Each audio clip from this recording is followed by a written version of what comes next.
Lors de ma réception de mariage, mon beau-père s'est levé et a dit « Elle en veut seulement à son argent ». La salle est devenue silencieuse. J'ai souri à travers mes larmes alors que tout le monde me fixait. Puis mon fils de 8 ans s'est avancé vers le micro et a dit « Papy, veux-tu que je leur dise ce que tu as fait à mamie ?» Et tout le monde s'est tourné sous le choc. Avant de commencer l'histoire, n'oubliez pas de laisser un like et de vous abonner à la chaîne pour voir plus d'histoires comme celle-ci. Lors de la réception de mon mariage, alors que les invités riaient encore et sirotaient du champagne, mon beau-père, Martin, s'est levé de sa chaise sans prévenir. Il a saisi le micro des mains du témoin, le visage fermé. Je tenais la main de Noah sous la table, sentant l'excitation et la nervosité palpiter en moi, sans me douter de ce qui allait se passer. La grange brillait de guirlandes lumineuses, les tables bourdonnaient de conversation et de célébration, et je commençais enfin à me permettre de croire que le bonheur était à nous pour de bon. Puis Martin a parlé, et toute l'ambiance s'est brisée comme du verre. « Je pense que tout le monde ici devrait savoir, a-t-il dit, sa voix tranchante et assurée, elle n'en veut qu'à son argent. » La salle s'est figée. Les fourchettes sont restées suspendues en l'air, les conversations se sont tues. Des centaines de regards se sont tournés vers moi, leur joie se muant en confusion, en choc, en suspicion. J'ai souri, car pleurer lui aurait donné du pouvoir. J'ai souri malgré la boule dans ma gorge et la honte qui montait dans ma poitrine. Noah a serré ma main plus fort, tout son corps s'est tendu à côté de moi, mais aucun de nous n'a bougé. Martin se tenait droit, sûr de lui, savourant chaque seconde du silence qu'il avait créé. Je voulais me défendre, je voulais me lever et leur dire qui j'étais vraiment, pas une croqueuse de diamants, mais une femme qui avait reconstruit sa vie morceau par morceau après s'être retrouvée sans rien. Mais je n'ai rien dit. À cet instant, le silence semblait plus fort que n'importe quel mot. Les invités remuaient mal à l'aise, quelques-uns chuchotaient, la plupart se contentaient de regarder fixement.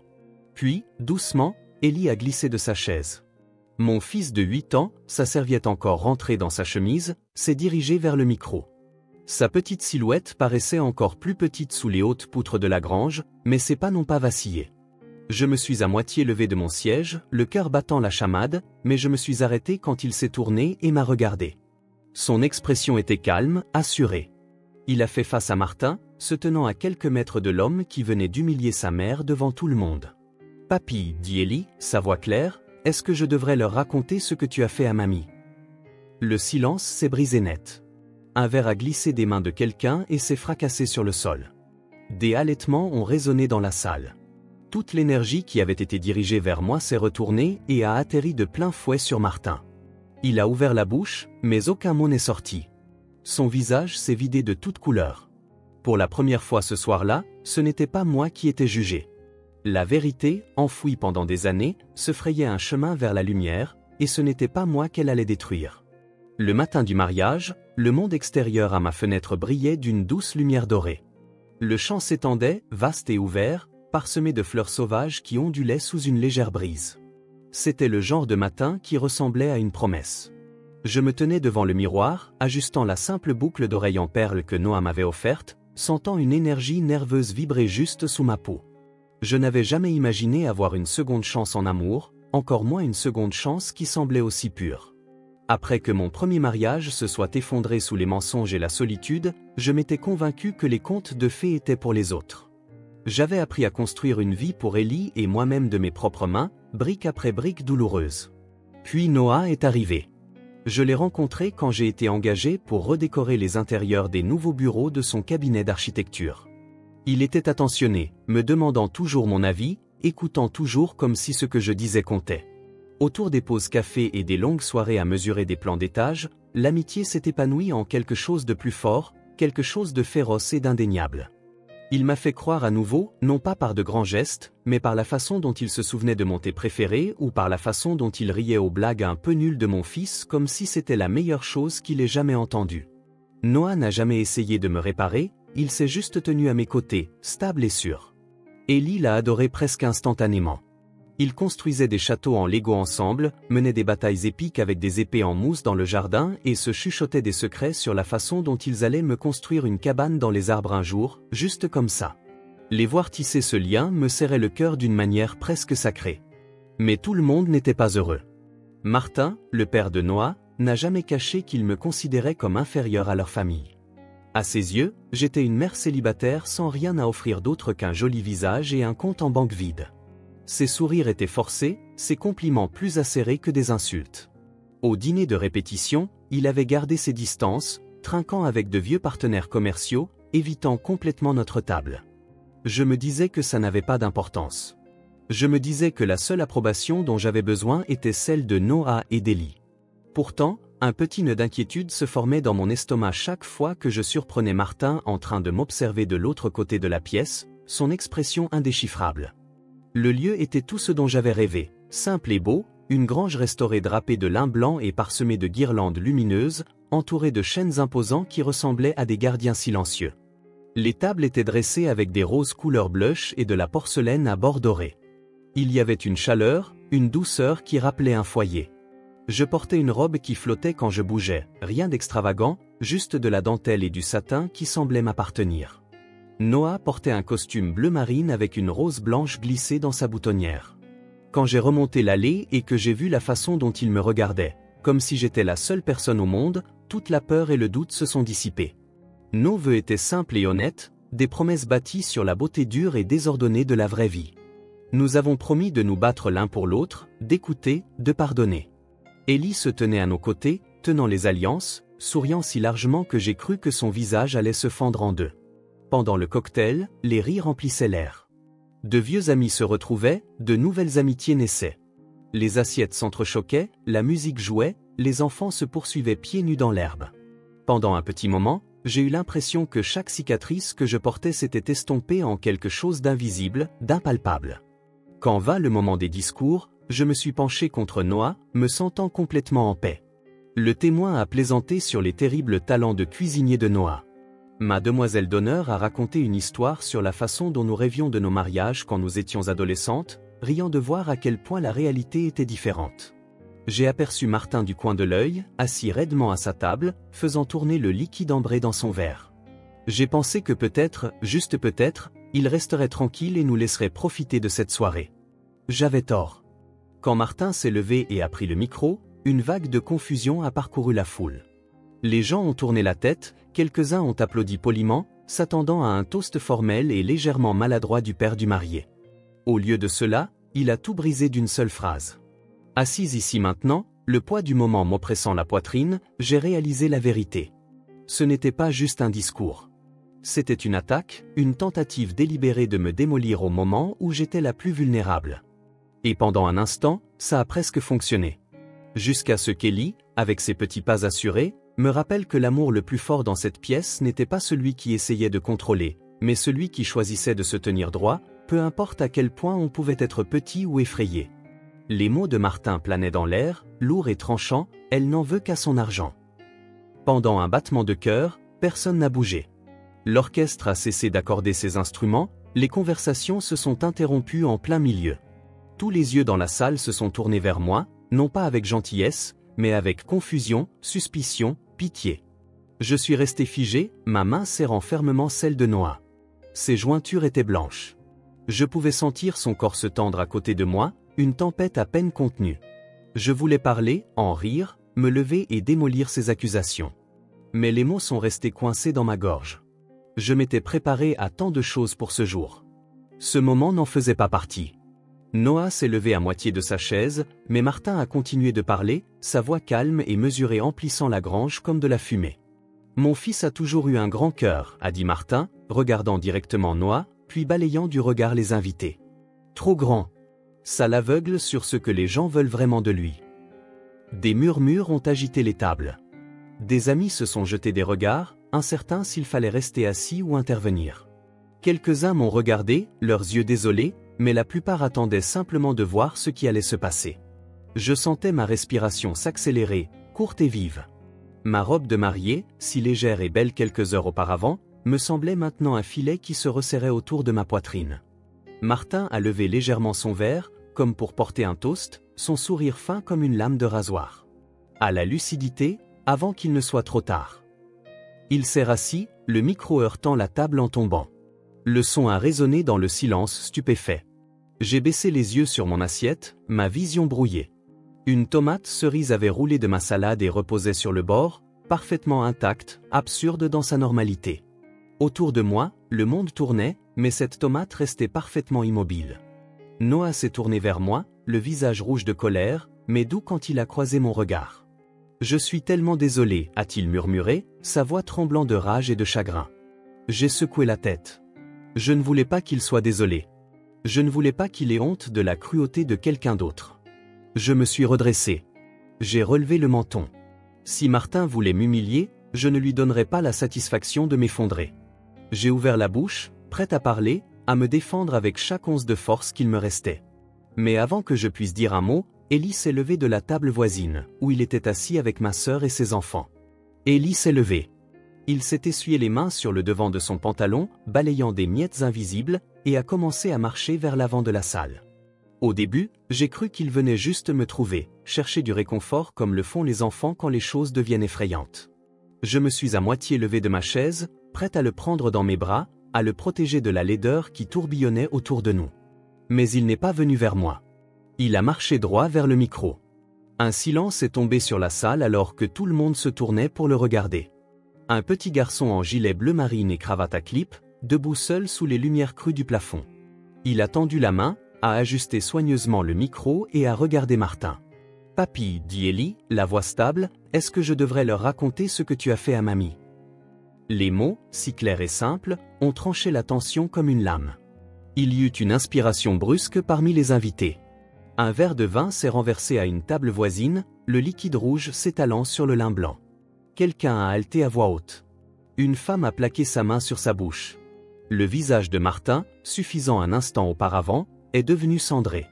Il a ouvert la bouche pour répondre, mais aucun son n'est sorti.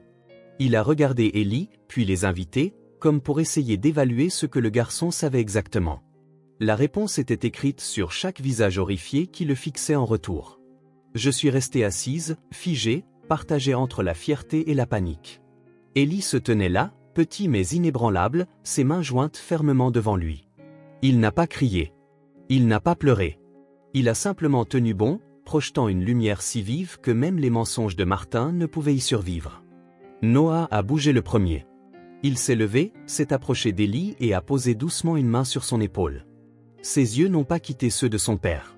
« Tu l'as entendu, dit Noah, sa voix calme mais pleine d'acier.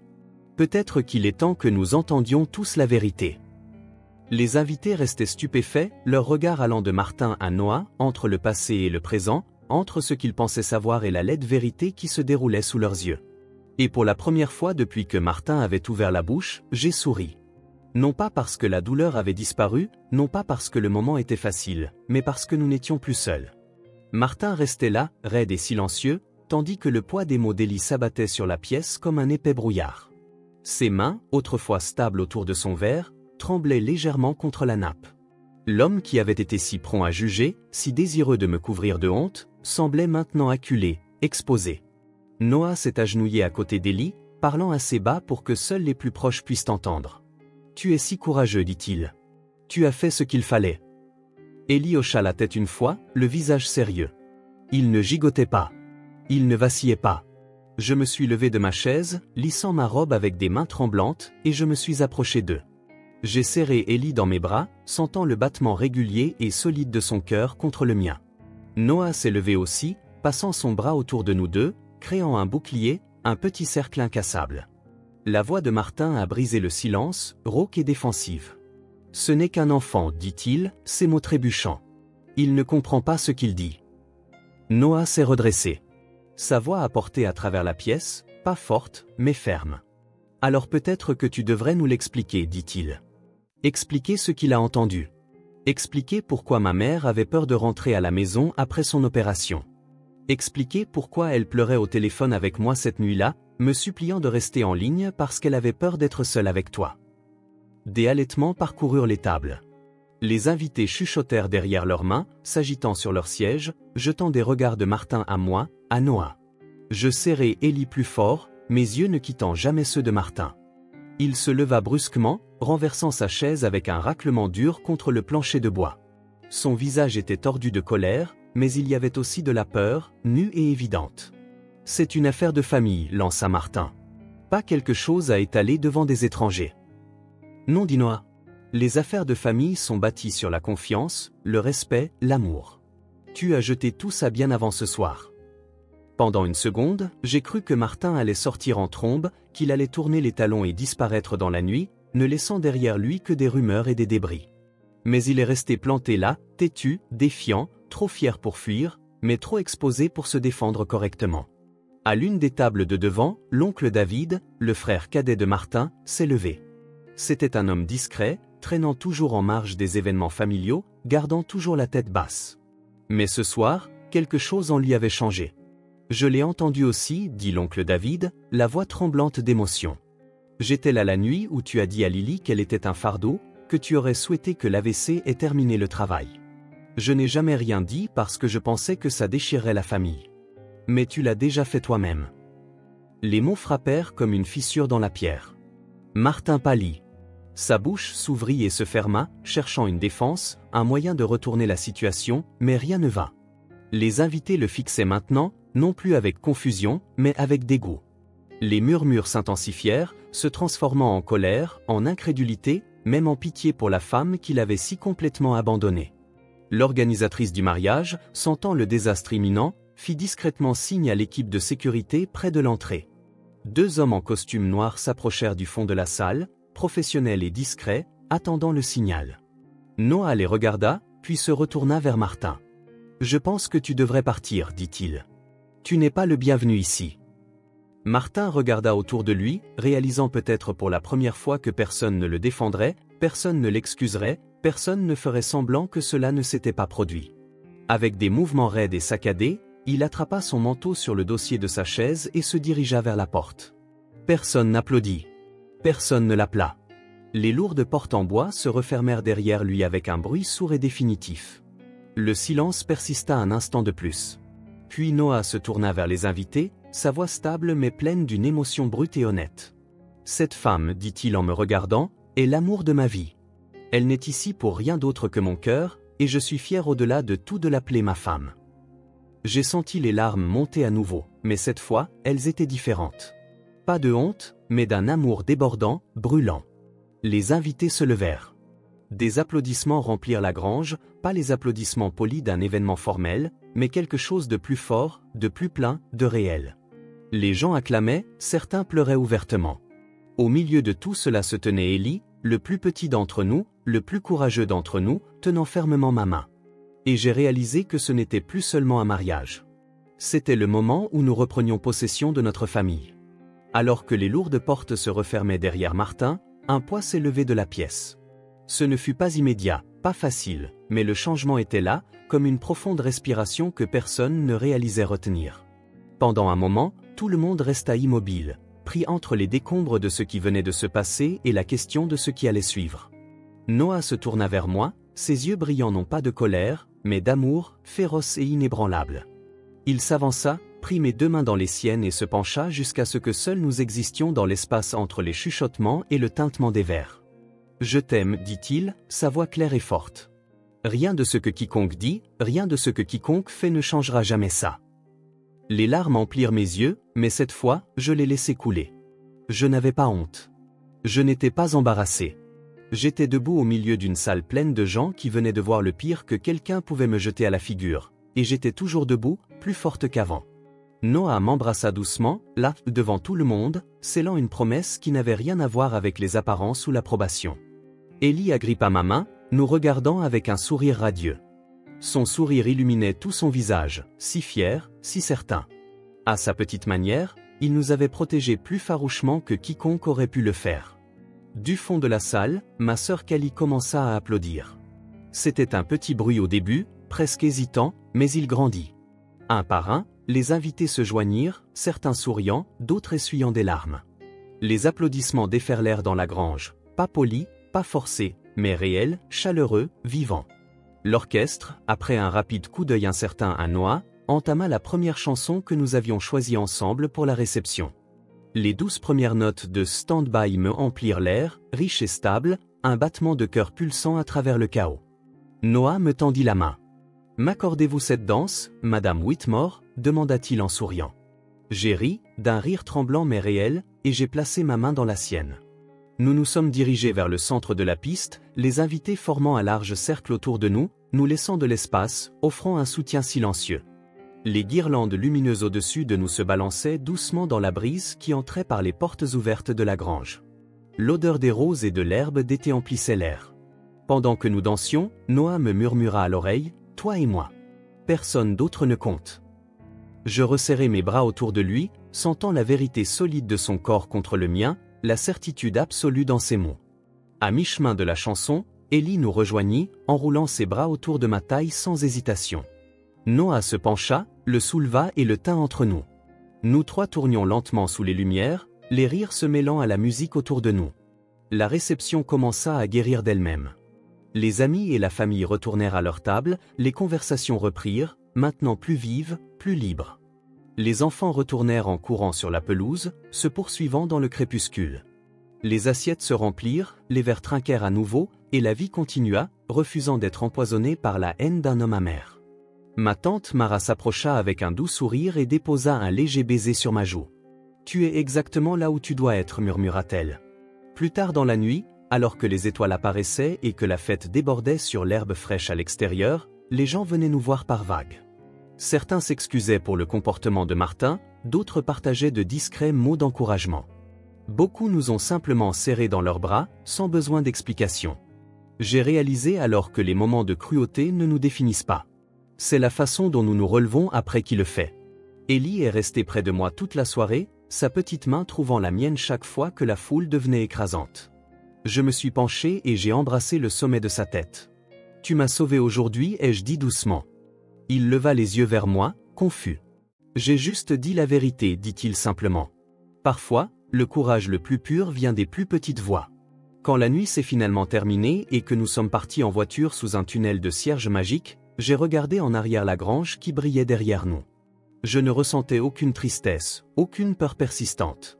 J'avais traversé le feu avec les personnes que j'aimais le plus, et nous en étions sortis plus forts. C'était notre commencement, et rien, aucun murmure de haine, aucune ombre de doute, ne nous l'enlèverait jamais. Le lendemain du mariage, je me suis réveillé avec la lumière du soleil filtrant par les fenêtres et Ellie blottie contre mon flanc. Le bras de Noah était posé sur nous deux, sa respiration régulière m'ancrant dans le calme doux d'un nouveau départ. Pendant un long moment, je suis resté immobile, laissant le poids de tout s'installer. Le chaos de la nuit dernière, la douleur, l'humiliation publique. Cela aurait pu nous briser. Au lieu de cela, cela a révélé quelque chose de plus fort que je ne l'avais jamais imaginé. Plus tard, autour d'un café sur le porche arrière, Noah a enroulé une couverture autour de mes épaules et m'a serré contre lui. Le monde au-delà des champs s'éveillait. Les oiseaux chantaient, l'herbe scintillait de rosée. Tout semblait brut mais propre, comme si une tempête était passée et avait laissé l'air plus vif, plus honnête. « Je suis désolé que tu aies dû traverser ça » dit Noah, sa voix basse. « Tu ne méritais rien de tout ça. » Je me suis penché contre lui. « Je ne suis pas désolé » ai-je dit. « Plus maintenant. » J'étais surprise de voir à quel point je le pensais. Si Martin était resté silencieux, nous aurions peut-être vécu des années sous un nuage de désapprobation silencieuse, nous demandant toujours ce qui se dirait à huis clos, protégeant toujours notre bonheur comme s'il était fragile. Au lieu de cela, le pire avait été traîné au grand jour. La laideur avait été vue, nommée et rejetée, pas seulement par nous, mais par tous ceux qui comptaient. Noah m'a embrassé le front, et nous sommes restés assis là, dans la matinée dorée, sachant que nous avions mérité cette paix. Dans les semaines qui ont suivi, quelque chose de remarquable s'est produit. Des amis qui étaient restés en marge de nos vies se sont rapprochés. Des invitations sont arrivées pour des dîners de famille, des fêtes d'anniversaire, des soirées de jeux. Les gens qui avaient vu la vérité par eux-mêmes ne nous traitaient plus comme des étrangers. Même l'oncle David, qui avait autrefois gardé la tête basse pour maintenir la paix, a tendu la main.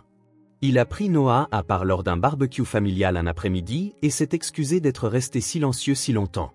Il a promis que les choses seraient différentes maintenant. Et elles l'ont été. L'absence de Martin a créé un espace qui s'est rempli de meilleures choses, l'honnêteté, le soutien, une vraie connexion. La famille a cessé de marcher sur des œufs. Des histoires sur Lily, autrefois racontées à voix basse, ont commencé à affluer. Les gens se souvenaient de son rire, de sa gentillesse, de son amour féroce. Et à travers tout cela, Ellie grandissait. Il posait des questions sur la vérité et le courage. Nous y répondions du mieux que nous pouvions, toujours honnêtement, toujours en prenant soin de lui montrer que dire la vérité ne concerne pas la punition, mais la guérison. Un soir, alors que je le bordais, Ellie leva les yeux vers moi et dit « J'avais peur quand je l'ai dit. Je pensais que peut-être tu serais fâché. » J'ai repoussé ses cheveux de son front. « Je ne pourrais jamais être fâché contre toi pour avoir dit la vérité, ai-je dit. Tu as été plus courageux que la plupart des adultes ce soir-là. » Il a souri, un petit sourire fier, et a fermé les yeux. En le regardant s'endormir, j'ai réalisé que c'était ça, plus que tout, la vie que je voulais. Pas parfaite, pas exempte de douleur, mais réelle. Construite sur des fondations qui pouvaient survivre aux tempêtes. Quelques mois plus tard, lorsque Noah a officiellement adopté Ellie, le juge a demandé si Ellie avait quelque chose à dire avant de signer les papiers. Ellie, debout entre nous dans sa plus belle chemise boutonnée, a hoché la tête solennellement. « Je veux juste dire, dit-il, que Noah a toujours été mon vrai papa, même avant aujourd'hui. » Le juge a souri, et il n'y avait pas un œil sec dans la salle. Alors que nous sortions du palais de justice, main dans la main, le soleil a percé les nuages, nous baignant de lumière. Cela ressemblait à un signe. Mais peut-être était-ce simplement la vérité que nous connaissions déjà, la famille ne se construit pas uniquement par le sang. Elle se construit par le choix, par l'amour qui se manifeste quand cela compte le plus, par le courage de dire la vérité même quand la voix tremble. Ce jour-là, à la réception, quand Martin a essayé de nous déchirer, il nous a donné quelque chose sans le vouloir. Il nous a forcés à montrer exactement qui nous étions, l'un pour l'autre et pour tout le monde. Nous n'avons pas été brisés par ces mots. Nous avons été forgés par eux. Grâce à cela, nous avons avancé vers un avenir qui n'était pas seulement le nôtre, mais qui était plus fort, plus courageux et plus beau que tout ce que nous avions jamais rêvé. Merci d'avoir écouté mon histoire.